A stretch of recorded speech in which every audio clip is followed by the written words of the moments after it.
right, so we're here at the 2019 NAB show with Sam Greene from Zoom talking about the new F6. Yes.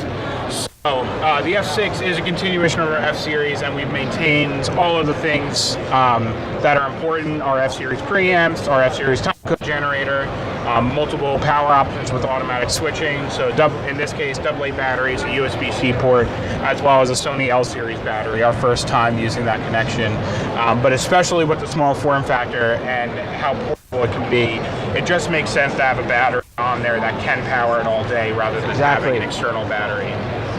Inputs and outputs wise, we have our 6 standard XLRs. Let's get a closer look at this here.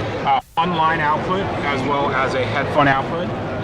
The time code connection on here is a 1/8 inch connection in and out. You can still use our F control as well as our control app with this unit. But what is most exciting is definitely internal. So we have a dual AD converter in here, our first time doing that. And so the 2 AD converters overlap and cover a much larger dynamic range than a single AD converter can, meaning that we made it so large that it's impossible to clip the preamps. Your microphone will clip before it can clip the preamp. And that's a super exciting thing. You were talking about how, you know, with the 32-bit float, the whole idea of not, even if your fader was all the way down, you normalize audio, you still have signal. Yep. You said you were doing a test, and it sounded just as clean as if the fader had been, you know, Unity. Yeah, and so that 32-bit flow file that it records, 24-bit sounds great. However, it records higher volumes at a greater quality than low volumes. Yeah. You actually don't have to set the gain at all if you're recording a 32-bit only file. It has a unique gain setting it applies, and then all you have to do is control the fader. Now, if you turn the fader all the way down with the 24-bit file, bring that into your DAW, that audio is now unusable. Yeah, it's gone. However, 32-bit float saves more like a vector file in Illustrator or a raw photo file if that helps with the understanding, because you can take that file in there, you'll see nothing, normalize the file, and all of a sudden the waveform appears. And so we did a test, 2 microphones, one with the fader on a normal level, one with the fader turned all the way down. And once you normalize both of those files, you can't hear the difference between the two of them.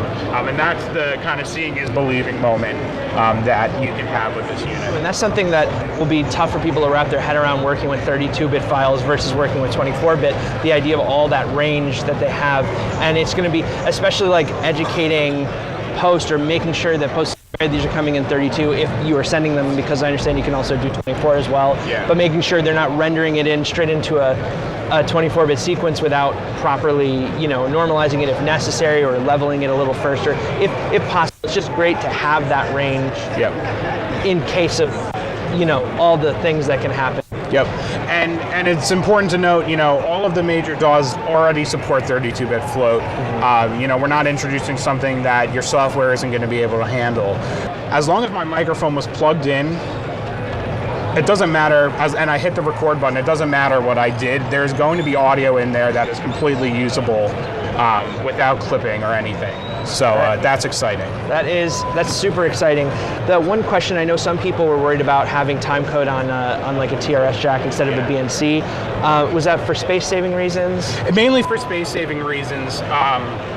But the good news is internally the clock is solid enough that if you're unplugging, there really isn't a concern. Your clock is so accurate that you should be good.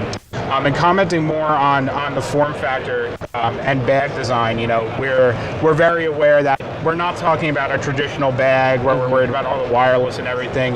We're thinking more quick action, throw it on, and being able to go record.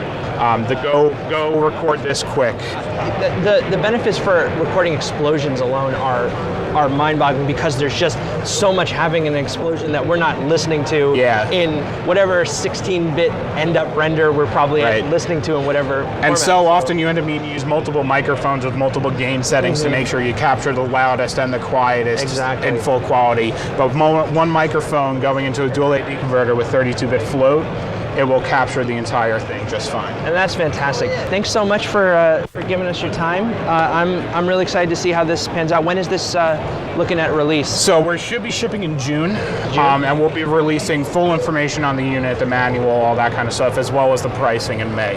Fantastic. All right, thanks so much. All right, thank you so much.